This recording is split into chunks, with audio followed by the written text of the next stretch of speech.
CBS News up to the minute. A powerful car bomb explodes during the morning rush hour in Baghdad, part of a campaign of violence against Westerners.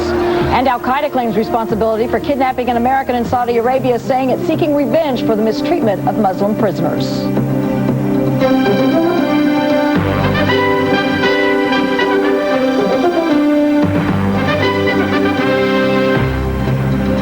Good morning, everyone. This is CBS News Up to the Minute. I'm Melissa McDermott. Terrorists strike again this morning in Baghdad when a car bomb explodes on one of the city's most crowded streets at the height of the morning rush hour. An Iraqi colonel says a dozen people were killed and many more wounded. Witnesses say 3 SUVs carrying Western contractors were driving by when suddenly a car stopped in traffic and exploded into a ball of flames. The blast also leveled parts of nearby buildings. Earlier in Baghdad, 1 U.S. soldier was killed and 2 others wounded during an ambush outside an air base. An Army helicopter went down in the same area, but Central Command says both crew members are in good condition. Militants also took aim at members of the new Iraqi government over the weekend. And a suicide car bomb claimed a dozen lives outside another U.S. base. CBS's Charles D'Agata reports. The intended target of the suicide bomber was U.S. troops, but the only people to die when the bomb went off were Iraqis. Iraqi police had started to chase a car racing toward an American base in Baghdad.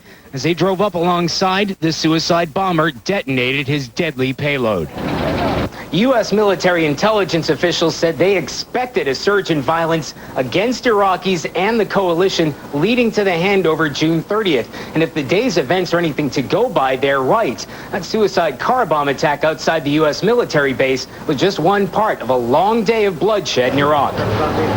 It began with the assassination of another senior Iraqi official, a member of the Ministry of Education. His cousin witnessed the attack. 3 masked men broke into the house, she says. 2 of them started firing at random, while the 3rd shot him dead. It's the 2nd senior Iraqi government figure to be assassinated in as many days.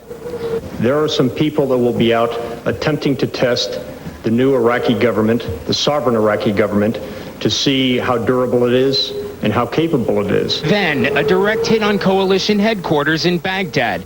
Nobody was hurt, but a rocket slammed into the roof of the Republican Palace, now home to Chief U.S. Administrator Paul Bremer. In 2 weeks' time, the violence here will no longer be his problem. We now in the Council of Ministers are discussing serious and drastic measures.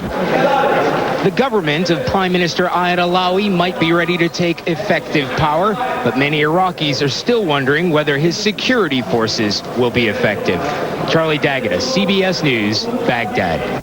A manhunt is on in Saudi Arabia for an American military contractor kidnapped by suspected al-Qaeda terrorists. Paul Johnson worked on Apache attack helicopters for Lockheed Martin.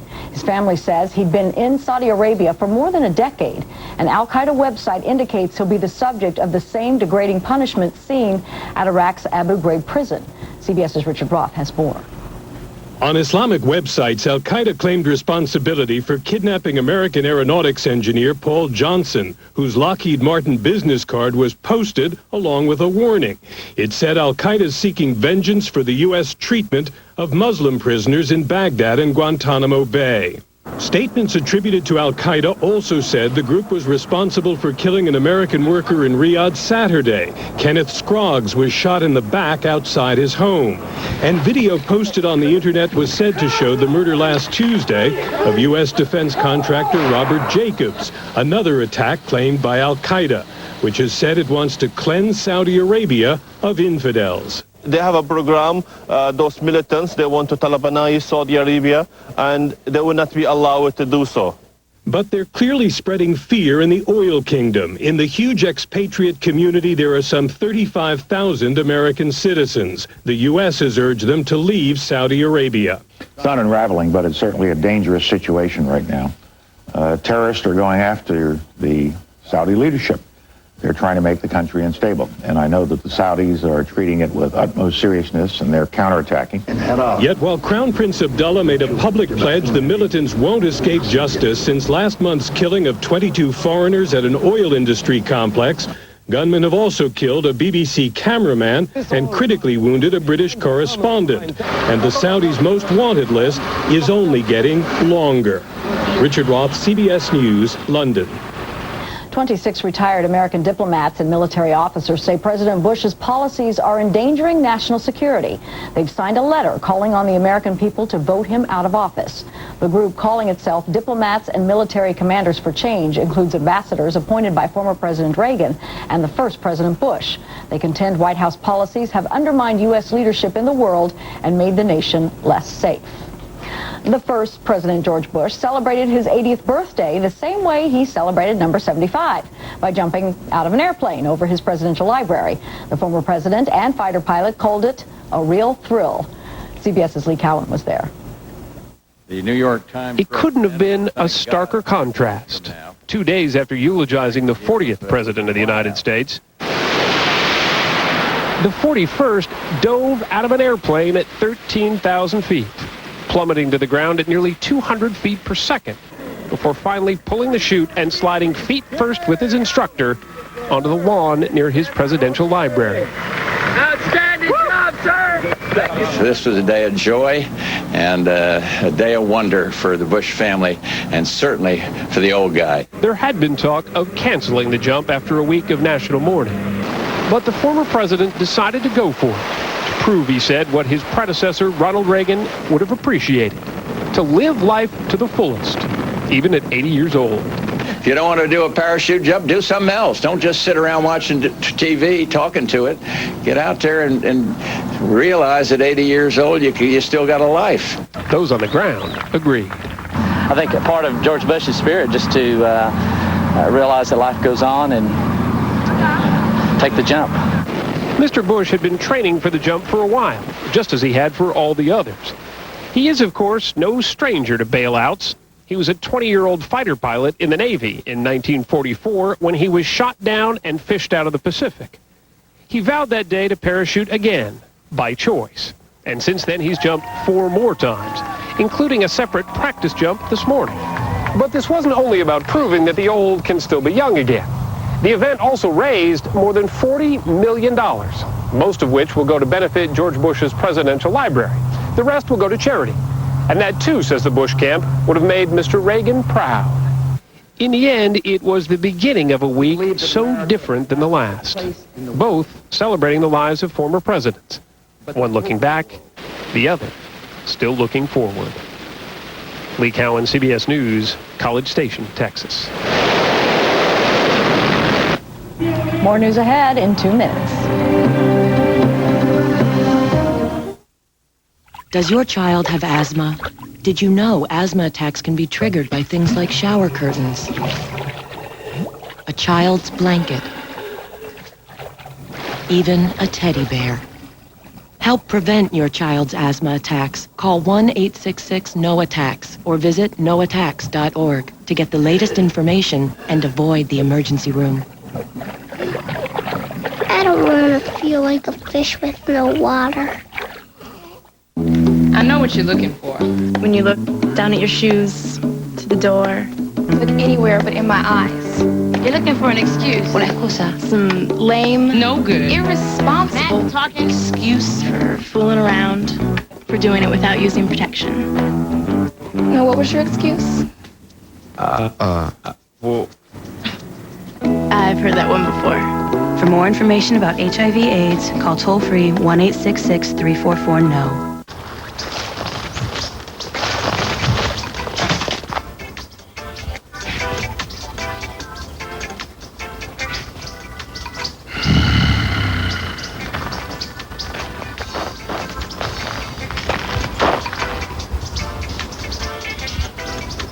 Oh, I'm sorry.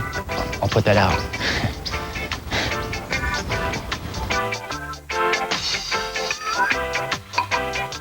I was arrested for having an opinion. They made me to live in a space this big. It's like a coffin, concrete coffin. Very quick way to kill your spirit. I'm an artist. The only way to express what I wanted to do was only one way, just to get out. I escaped. I came here to America for freedom. Freedom is important because freedom gives us hope. And without hope, I don't think we can survive.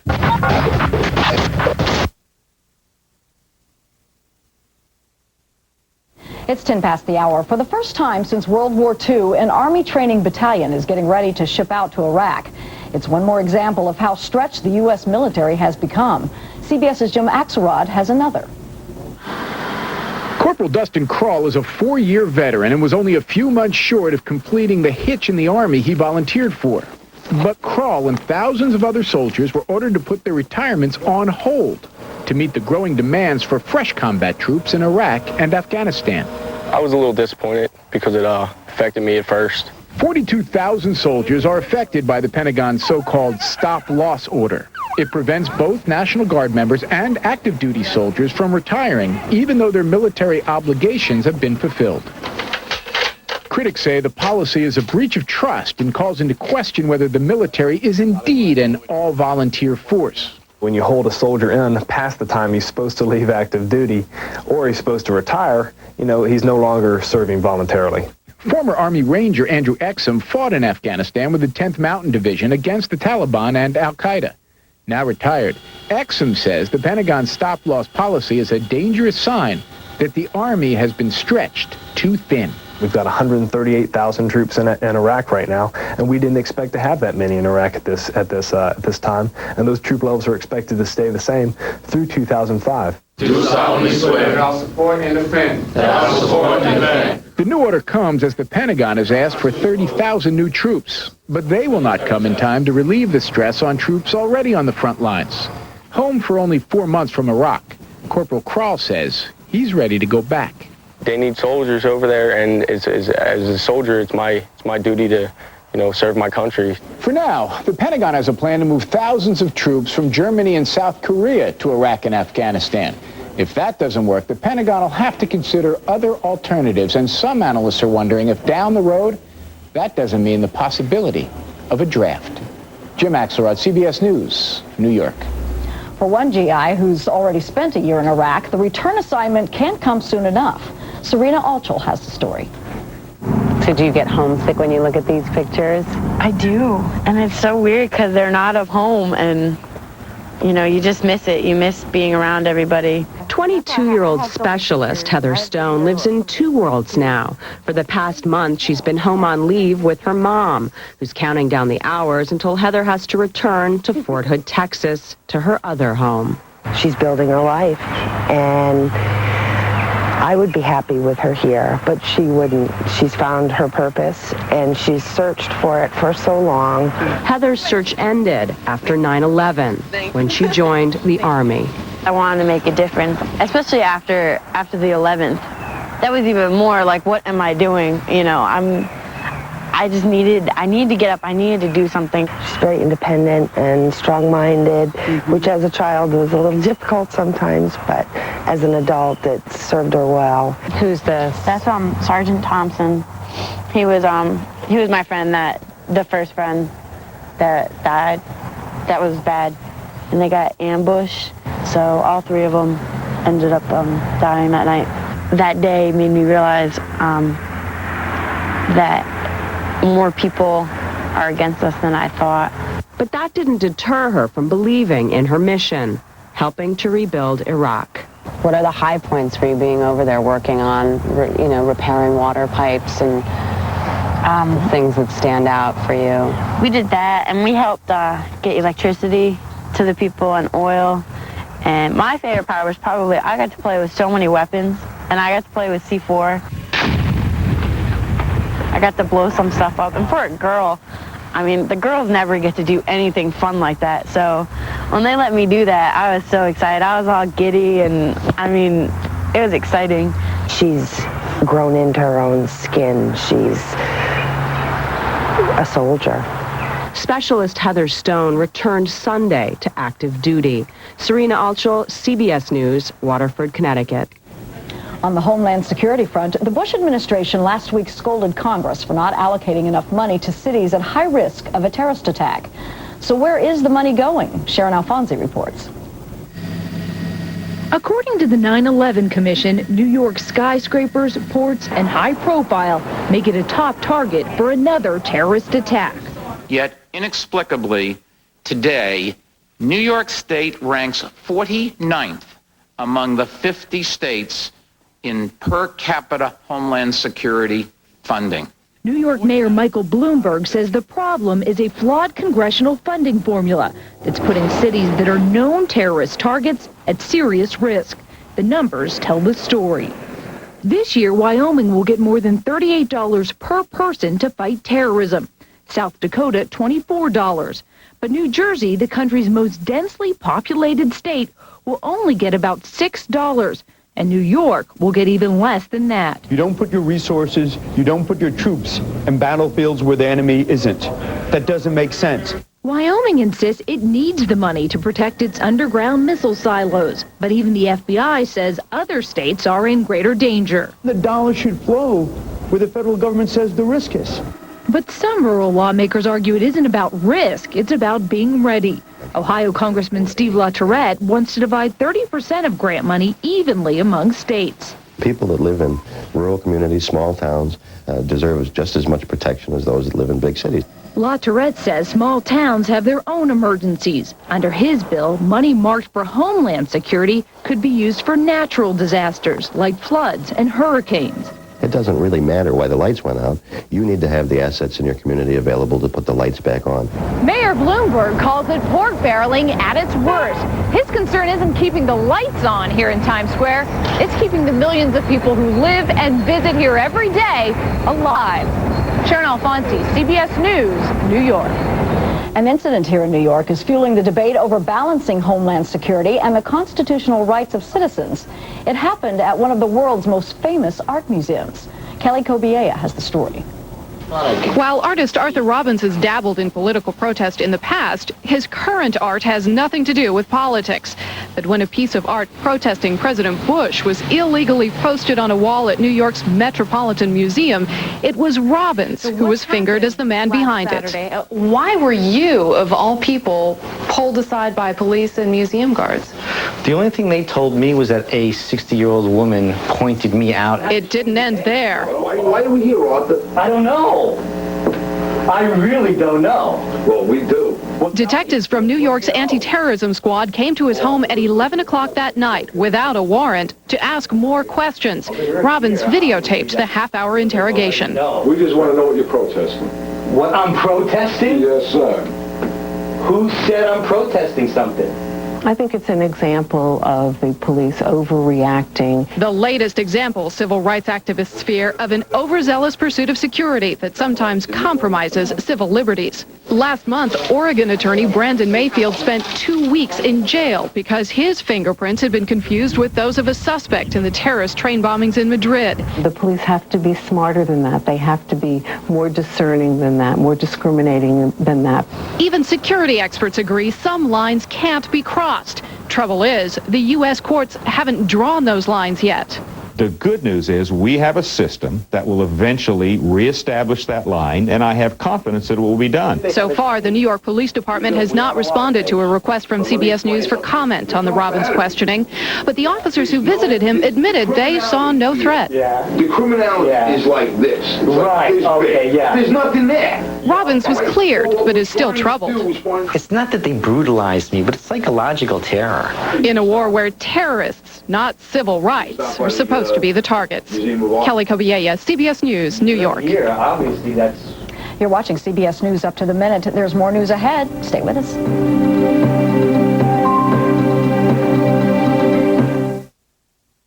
It's a little something I've done every night since I was a kid. Empty my pocket change into this old jar. It's never much, just what's left after I break $1. And I never thought I could get quality life insurance with my spare change. Neither did I, until I saw a commercial for Colonial Penn. Imagine people our age getting life insurance at such an affordable rate. If you're between 50 and 85, call now for free information on life insurance. This guaranteed acceptance life insurance is easy on your budget and just as easy to get. Now, there's no medical exam to take, no health questions will be asked. You know, for about 25 cents a day, you can have the protection to help cover your final expenses, and you cannot be turned down for any reason. This coverage cannot be canceled as long as you pay your premiums. Your premium will never increase, and your benefit will never decrease due to age. plus your coverage bill's cash value. That's money you can borrow against. Call now for free information and a free gift. All I did was make a phone call to Colonial Penn. They answered all my questions. It couldn't have been any easier. And we both got the coverage we should have had for years now. Mm-hmm. With change to spare. Call toll-free 1-800-996-9300 to receive free information and a free gift in the mail. Call 1-800-996-9300 or please visit our website at colonialpenn.com. There's no risk or obligation. That's 1-800-996-9300. Uh-oh. Want better allergy relief? Benadryl's proven more effective than the leading prescription allergy medicine at relieving your worst allergy symptoms like runny nose, sneezing, itchy nose, and watery eyes. Benadryl, proven more effective. Imagine combining the stain-fighting power of Efferdent and freshening power of Listerine. You'd get Efferdent Plus. It's extra fresh, and nothing gets your dentures cleaner. Efferdent Clean, Listerine Fresh. That's Efferdent Plus. All this week on The Early Show, ever dream of getting married on TV? Tie the knot right here live in our plaza. This couple did, and you could do it too. You found your gown. How about having your dream wedding planned exactly the way you want it in just 1 week? I now pronounce you husband and wife. Don't miss our Wedding in a Week series all this week on The Early Show. Now there are 3 great places to get the best in financial news. CBS Television, CBS Radio, and at cbs.marketwatch.com. CBS, your eye on the market. Could turning to Medicaid cost you your home? Eye on America on tonight's CBS Evening News. It's now 21 past the hour. Top stories on Up to the Minute. Witnesses report dozens of casualties after a car blew up on one of Baghdad's busiest streets during this morning's rush hour. There are at least 12 deaths reported and dozens of injuries. Saudi authorities are searching for an American engineer apparently kidnapped by al-Qaeda over the weekend. The group says it will release a videotape of 49-year-old Paul Johnson along with its demands. And the first President George Bush celebrates his 80th birthday as promised by skydiving. Because of high winds, he had to make a tandem jump. Your forecast this Monday morning starts with a satellite map showing a large area of clouds over the Gulf of Mexico. They'll move onshore during the day. A line of storm clouds is moving through the Ohio Valley. Skies are overcast in the northwest and clear from California through Texas. Heavy tropical downpours will fall along the Gulf Coast from Louisiana to Florida later today. They could cause localized flooding. Watch for severe storms from parts of the Great Lakes to the Central Plains and scattered thunderstorms in the Ohio Valley and Mid-Atlantic. Look for bright sunshine in much of the west with temperatures soaring into triple digits from the southwest to western Texas. Tornadoes in the Midwest are blamed for at least 2 deaths over the weekend. Hardest hit, Missouri and Kansas. It's going to be tornado number 2. At least 6 twisters touched down south of Wichita. This one left a trail of destruction and reports of numerous injuries. Governor Kathleen Sebelius has declared a state of disaster in 12 counties. Crews are still working to restore power to thousands of people. We are not but 200 yards from this tornado. Debris everywhere. We have some extraordinary pictures to show you from a little-known moon of Saturn. These are the first pictures from Phoebe, as seen by NASA's Cassini spacecraft as it flew by over the weekend. The photos offer evidence that Phoebe may be partly made of ice, coated with a thin layer of a dark material. Scientists also believe Phoebe may have given birth to Saturn's other moons. In sports, the Detroit Pistons are 1 game away from their first NBA title in 14 years. Game 4 was the closest of the series so far. The Lakers had their usual spectacular points, 36 of which belonged to Shaquille O'Neal, 20 to Kobe Bryant. The Pistons, on the other hand, shared the wealth and the ball, capitalizing on LA's mistakes and misses. It paid off in the end. They pulled away in the 4th and held the lead. While Kobe was drawing a technical, Detroit was moving toward the 88-80 win. The Pistons lead the series 3-1. They meet again tomorrow night in Detroit. Baseball now, and top of the first in Toronto, Frankie Minichino hit a solo home run off Randy Johnson. But Johnson's on a streak that started with his perfect game last month. He struck out 11 Blue Jays and led the D-backs to a 5-3 win, his 6th straight. In the books. A forward kick.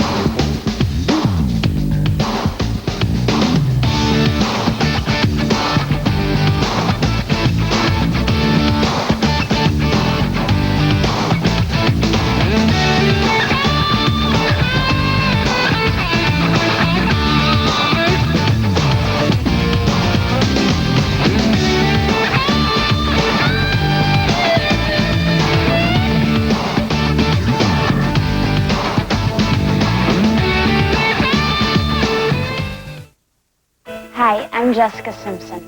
When your parents look at you, what do you think they see? Probably the little kid you were years ago. But you're not a little kid anymore, and the world is now a very different place. You see things every day that would shock your parents, things that would scare them. So you keep it to yourself. So who can you talk to? The Girls and Boys Town National Hotline. 24/7, they're ready to offer help when you need it the most. The Girls and Boys Town National Hotline. Any problem, anytime. They say when you're over the hill, is when you pick up speed. The silver foxes are the greatest horse out there. I mean, this guy's got so much to give, so much to say. That's what mentoring is all about. It's one person that sees that glimmer in your eye and sees the question marks in your eye. I don't think you need to have any special skills. You just have to be true to your wish to make a difference in this person's life. So share what you know. Be a mentor.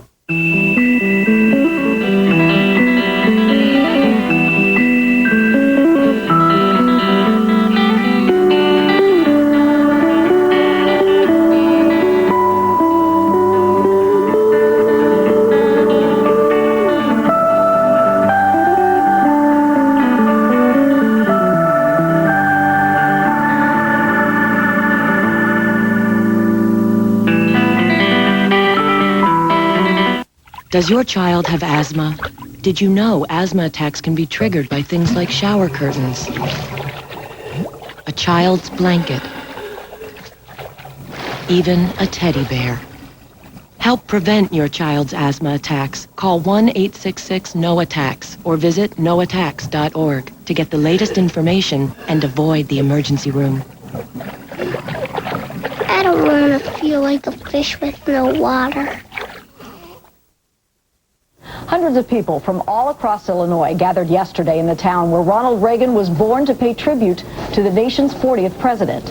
Some credited him with making America a better place to live. Others said he rose to greatness without ever losing his small-town values. Aim high! Aim high! CBS News Chief Washington correspondent Bob Schieffer has his own thoughts about the Reagan legacy and this postscript to last week's ceremonies. We spent all last week thinking about Ronald Reagan, and that was a good thing. He was our president for 8 years, and he helped restore our national confidence when it was fading. When he left Washington, we didn't understand the Soviet Union was so near collapse. Now we can see how his policy helped to bring down an enemy that for nearly half a century had the means to destroy us in old civilization. Reason enough to remember him. But there's one more thing to think about.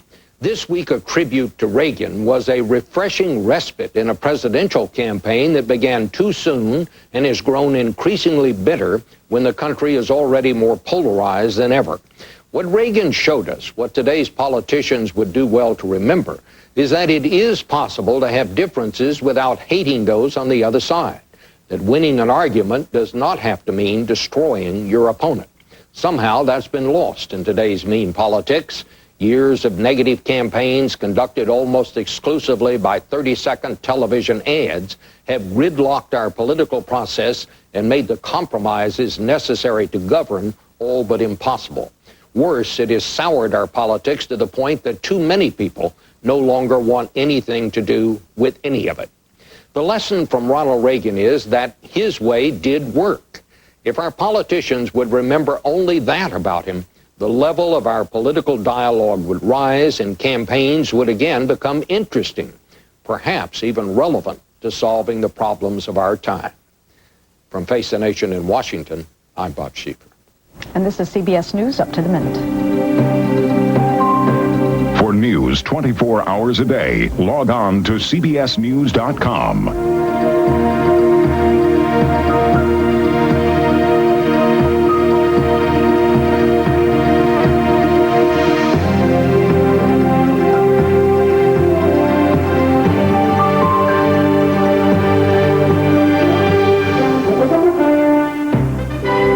Information about Up to the Minute, go to uttm.com or email us at uttm@cbs.com. Experience CBS News. Good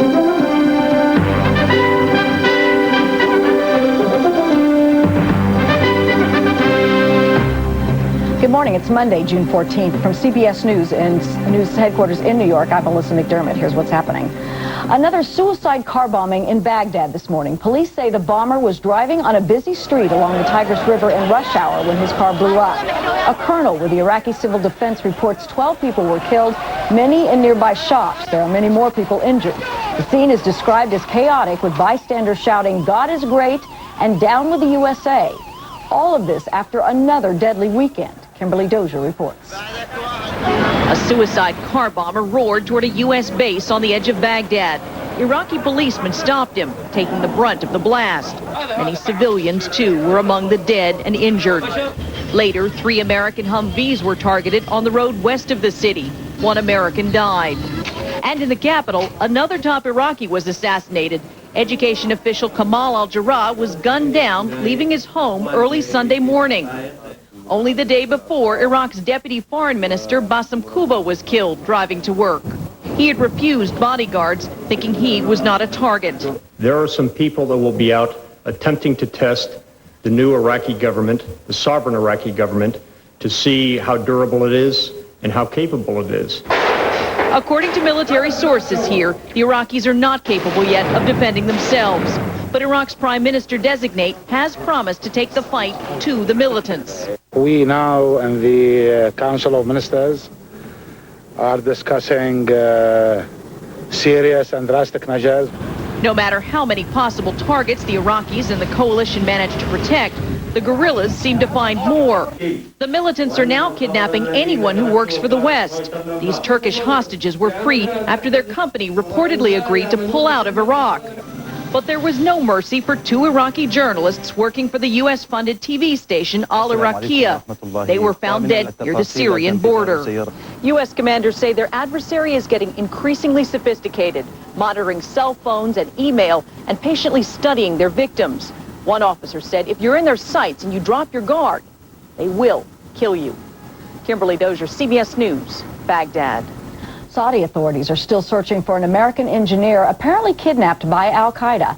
Paul Johnson has worked in Saudi Arabia for Lockheed Martin for a decade. His business card is posted on the internet along with threats that he'll receive the same treatment as prisoners at Iraq's Abu Ghraib prison. Those claiming responsibility have said they want to cleanse Saudi Arabia of infidels. They have a program, those militants, they want to Talibanize Saudi Arabia, and they will not be allowed to do so. Statements attributed to al-Qaeda also claim responsibility for Saturday's murder of an American defense contractor shot in the back as he parked his car in his garage in Riyadh. 26 retired U.S. diplomats and military officials who say they are not aligned with Democrat John Kerry's presidential campaign plan to issue a statement this week calling for the defeat of President Bush.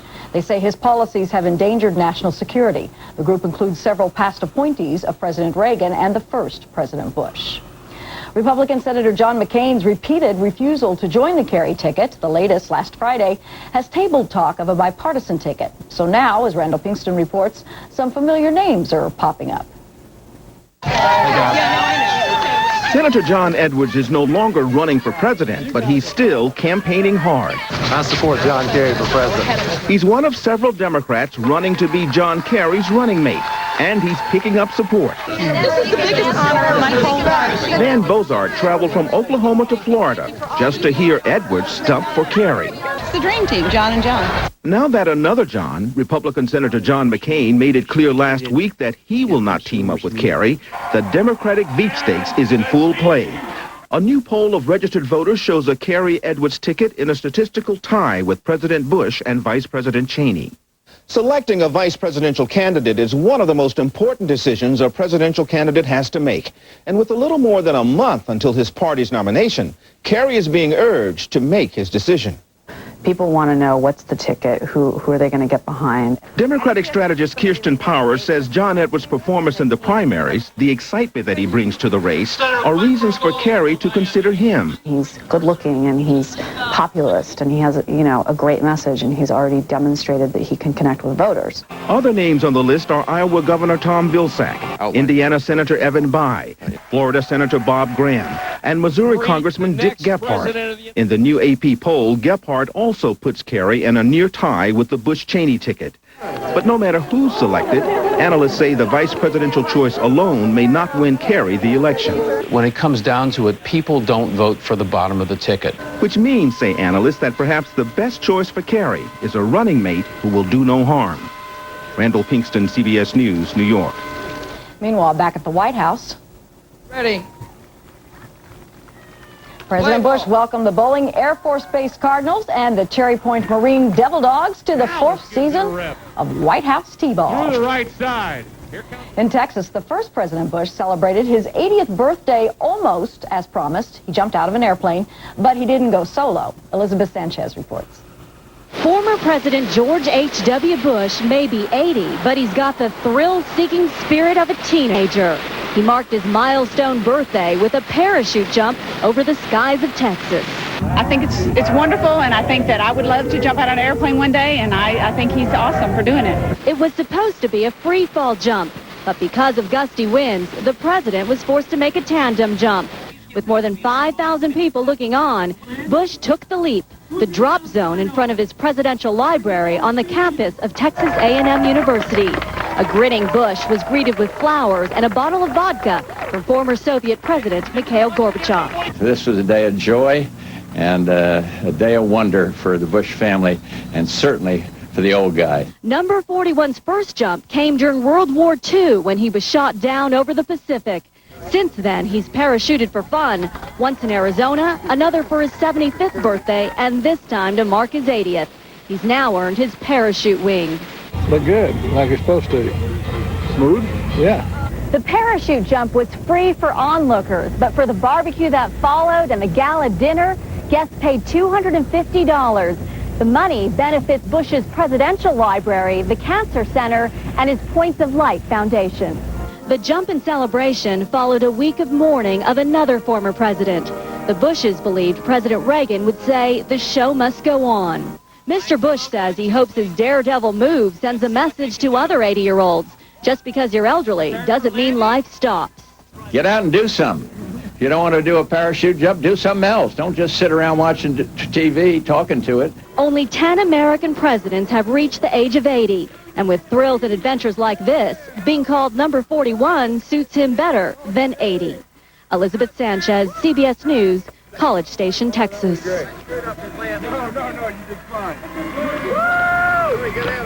And this is CBS News Up to the Minute. When we come back, the stem cell debate heats up again. We'll hear from all sides in just 2 minutes.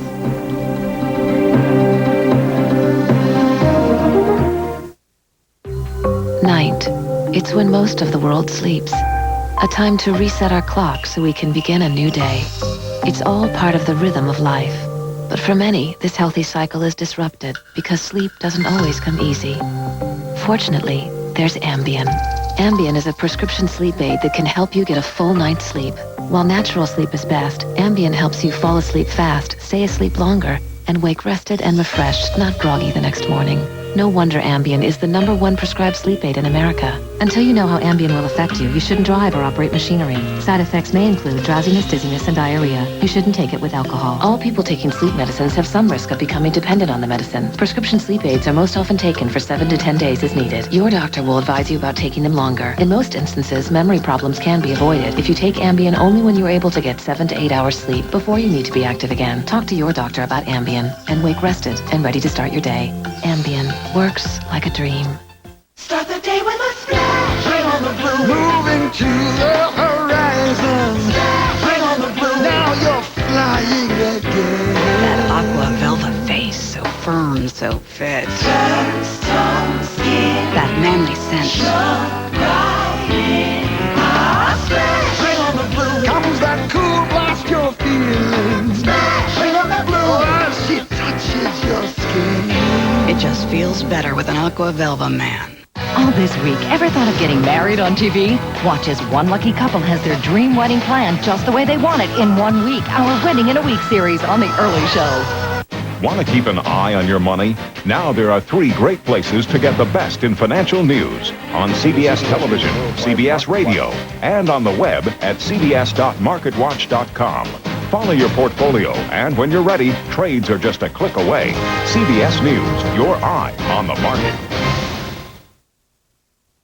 It's 40 minutes past the hour. Following her husband's death from complications of Alzheimer's disease, Nancy Reagan's friends expect her to become more involved in efforts to expand stem cell research. Her efforts will likely put more pressure on President Bush to soften his opposition. The president considers stem cell research a moral wrong, and he's not alone. CBS's Dr. Emily Sine looks at the often anguished debate over research some say could save countless lives. Come on, baby. Roy Duhan loves to feed his birds, something he does every morning. The problem, though, is that on some mornings he can't seem to remember what to feed them. And I was sitting out on the bench by the garden one day and enjoying the breeze and just a beautiful afternoon, and I looked up at the bird feeder over my head and it was filled with dog food. Yep. A much-decorated Air Force colonel, Roy was diagnosed at age 51 with Alzheimer's disease. 1, 2. 4 years ago, Sunday Morning visited Roy and his wife, Susan. 7. Right there. Yeah, they're the same. The decline in those 4 years is obvious. Early on, he stumbled over words. Now he stumbles over the entire meaning behind the story. And that's frustrating for him. It's difficult for all of us. In spite of her meticulous care and the best available medicines, Susan Duhan is watching her husband ebb away. I don't think much about the future.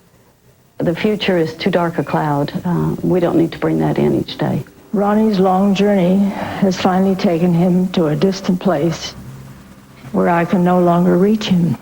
The same heartbreaking journey that Nancy and Ronald Reagan made over the past 10 years. Now science has presented us with a hope called stem cell research.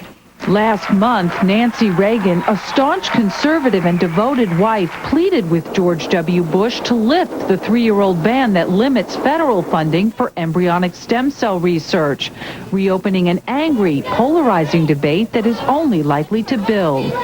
We've lost so much time already, and I just really can't bear to lose any more. Alzheimer's is already a huge public health crisis. Stephen Ferris, head of the Alzheimer's Disease Center at New York University, says the disease, which already afflicts 4 to 5 million Americans, is only going to get worse as baby boomers age. How bad is the problem of Alzheimer's going to be in the future? 30 to 50 years from now, we're going to have 12 to 15 million Americans with Alzheimer's disease. Scientists say stem cell research is one avenue that should be explored to treat diseases like Alzheimer's. Stem cells are like blank slates. In the laboratory, scientists are working to coax them into more advanced cells, like heart, liver, and nerve cells, healthy cells that could replace those damaged by disease. Stem cells can be found in adults, in umbilical cord blood, and also in human embryos. It's the embryos that are at the center of the controversy. Human embryos like these, thousands of which sit frozen in fertility clinics around the country, could be used, according to researchers, to save lives. But others say using developing human embryos for research isn't saving life, it's murder. Which one of my children would you kill? During the summer of 2001, Congress listened to heated testimony about embryonic stem cell research.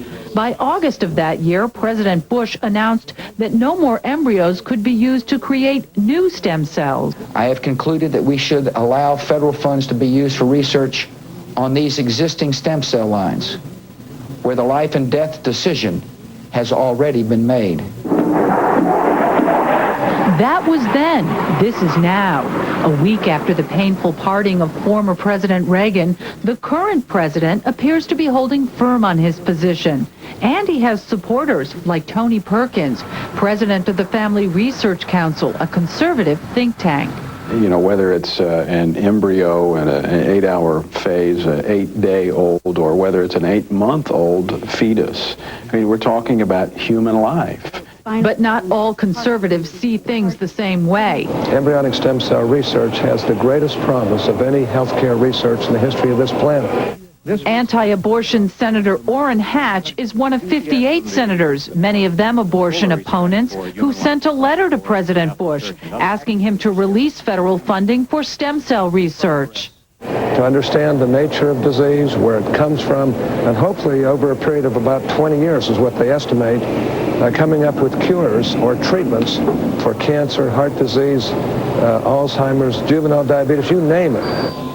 In 2001, when President Bush announced the ban on creating any new embryonic stem cell lines, he said that more than 60 were available. But in the past 3 years, scientists say only a handful have really become available and are useful for research.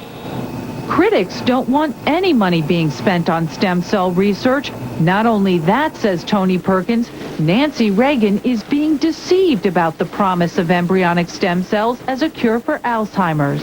Clearly, she's gone through a difficult decade as she watched her husband decline as a result of this disease. And if you're being told that this has the potential to be a cure for what your loved one just went through, certainly you would be promoting that. The fact is, even the proponents of this research say stem cells as a cure for Alzheimer's is a long shot. It's just going to be a very, very tough disease. Leading stem cell researcher Evan Snyder of the Burnham Institute says it's too soon to tell, and the only way to find out is to do the research. Because it's a tough disease, this is something we really should get started on immediately without any kind of delay, because it's going to take a long time. Still, Dr. Snyder feels he and other scientists in the field have been stymied for the past 3 years by the federal funding restrictions. We're not moving ahead and treating the people that we as physicians, because I'm also a physician, see day in and day out, that we realize maybe we could help. You know, not today, not tomorrow, but in the next 10 years or so. When you consider the greater good, and I think the greater good is in the potential cures. Because of the moral complexity of the issue, we asked medical ethicist Ruth Fishbach, director of the Center of Bioethics at Columbia University, to help us frame the ethical guidelines as she sees them. These have the potential for life in a laboratory frozen somewhere, and yet they also have the potential to help someone who is alive with a problem. Are those two things morally equivalent? I mean, they are equivalent in that you have the potential for life, and that's very important. But they're not equivalent when you consider that you have a live person, a child with diabetes, or an older person with a terrible disease. But Fishbach says, in a real way, President Bush has already given a nod for stem cell research. He has already accepted the fact that stem cell research has merit.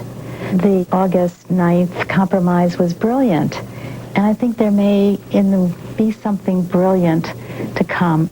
So what does the future hold? The only certainty is that this is a political, medical, and ethical issue that is not going away anytime soon. You'd be shocked how many pro-life people come up to me, and I'm a pro-life senator, and say to me, Senator, keep after it, you're right.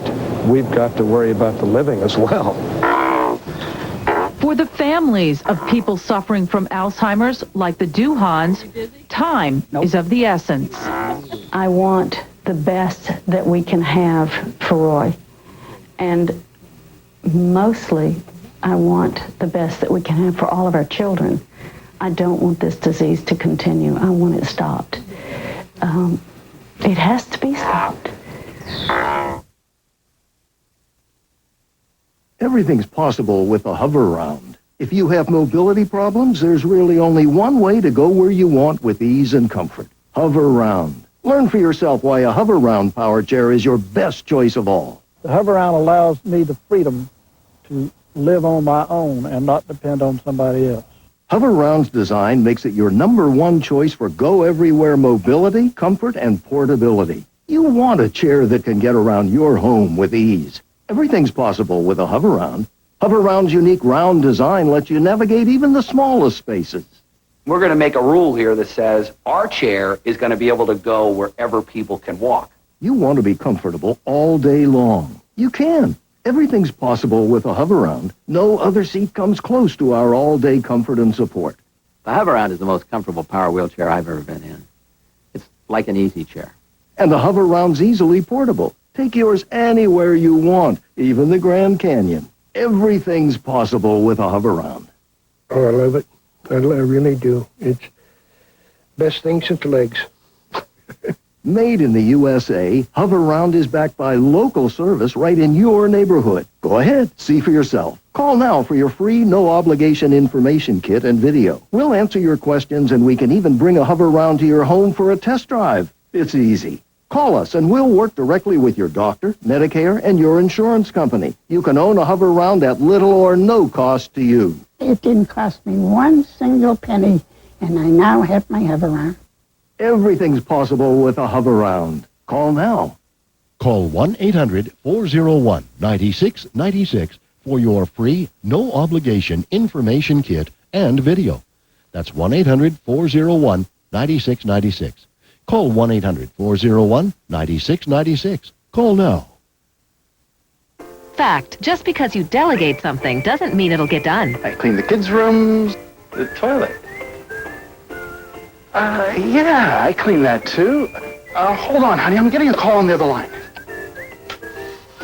Introducing the Lysol Ready Brush. It combines brushing with a powerful Lysol cleaning foam. The revolutionary Lysol Ready Brush. Now you can get an intense clean with one hand tied behind your back. The upstairs toilet. Yeah, of course I clean that, honey. Could turning to Medicaid cost you your home? Eye on America on tonight's CBS Evening News.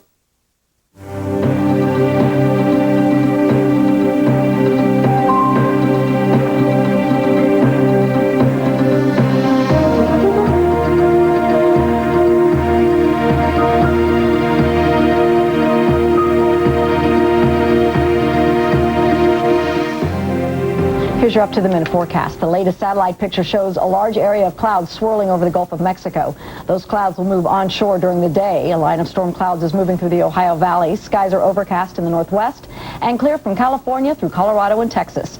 Later today, heavy tropical downpours fall along the Gulf Coast from Louisiana to Florida, and that could cause localized flooding.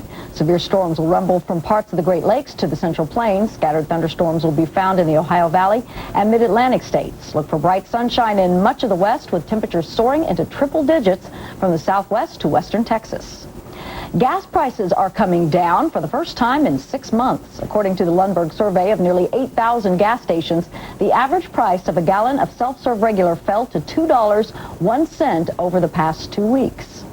That's a drop of 6 cents, but chances are you're still paying more than $2 a gallon. And if you think that's bad, check out the ripple effect. Tony Guida reports. There is little time these days for Hashim Abbas to smell the roses. His flower business is feeling severe oil pressure. His suppliers of fresh flowers have added a gas surcharge. He's paying more to fill up his delivery trucks, and his customers are spending less. We're very worried. Will lower our revenue and might not allow us to survive at all. Abbas is not alone. Gas prices are taking a bite out of businesses across the country. Transportation, manufacturing, anything that depends on energy costs more. And that higher cost hits small businesses and lower income earners the hardest. Some oil analysts see economic disaster if oil hangs around $40 a barrel. We are going to see inflationary creep, then we're going to see a Fed reaction, and then I'm almost certain we're going to see a recession. As much as $7 a barrel in the current price of oil is a terror premium, the fear that something will disrupt oil supplies. Federal Reserve Chairman Alan Greenspan is worried, too, about inflation, signaling he may increase interest rates more aggressively if high energy prices persist. But economists say, despite all that, the economy as a whole will roll on. Last 12 months, the economy has grown at a 5% annualized rate, and that's with oil prices rising quite rapidly. Small comfort to Hashim Abbas. All he knows is he's being squeezed on all sides, and the flower business these days is no bed of roses. Tony Guida, CBS News, New York.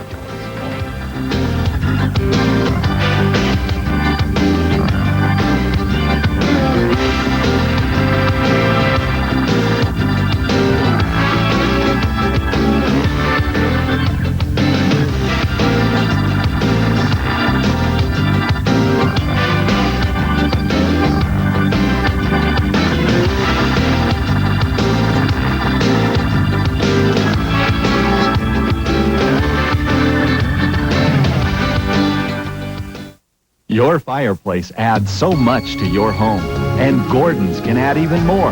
Gordon's Fireplace Shop and Home Decor. Selection second to none. Glass screens, fire accessories, high-efficiency natural gas fireplaces, plus home furnishings that will add to the warmth of your home. Portland's finest selection of fireplace screens, gas logs, and gas fireplaces on sale today. Everything for your fireplace. Gordon's Fireplace Shop and Home Decor. Open 7 days a week.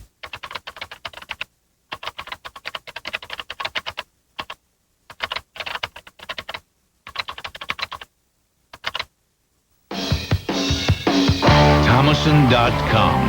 Get the point? Over 5,000 great deals at your fingertips in just minutes. Ford, Toyota, Honda, GMC, Pontiac, and Hyundai. Thomason.com. You get the point.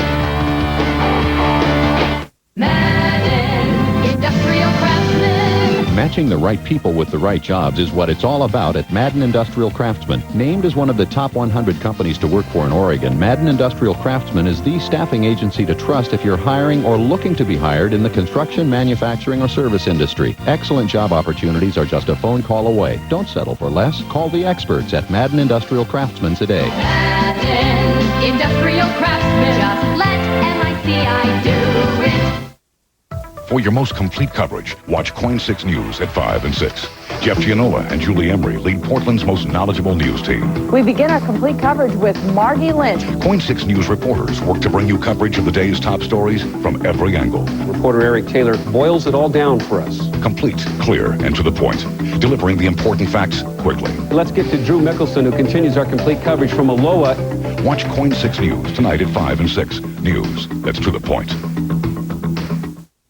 Former President Bill Clinton returns to the White House later this morning. He and former First Lady, now Senator Hillary Rodham Clinton, will be joined in the East Room by President and Mrs. Bush for the unveiling of the Clintons' official portraits.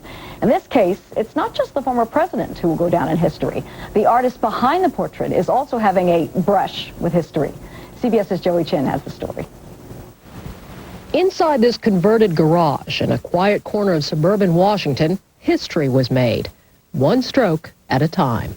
Oh, it's one of the highest honors as a portrait painter you can have. This is as good as it gets. This is the big one. Simi Knox's painting of Bill Clinton will be the first presidential portrait by an African-American artist to hang in the White House. An honor for him as an artist and a triumph for him as a black American. Because so many years that things have been done to us because you're African-American. So why not, when something good happens, to say, well, it was done by an African-American? I feel good about that. Simi Knox has painted celebrities, sports heroes, civil rights leaders, even Supreme Court justices. It was his painting of Justice Ruth Bader Ginsburg that won him an introduction to the president. As we were going through my portfolio, he said, you have painted a lot of my friends.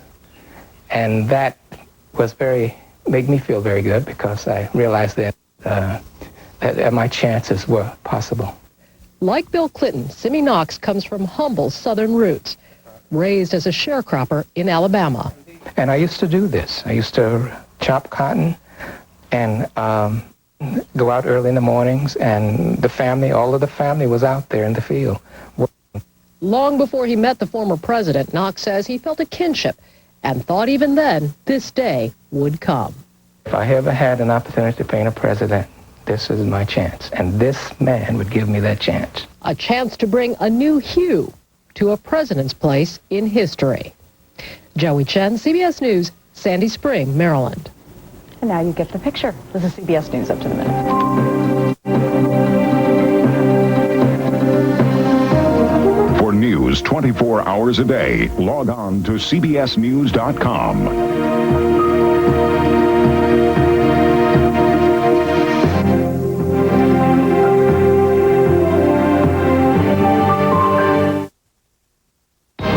When Agnes's husband was struggling with Alzheimer's, she turned to Medicaid for help. Now the state wants to take her house. I'm going to be out on the street with nothing after all those years. What's going on? If it can happen to her, can it happen to you? Eye on America, tonight on the CBS Evening News with Dan Rabbit. Julia Roberts, Baby News, and Catherine Zeta-Jones. Next ET.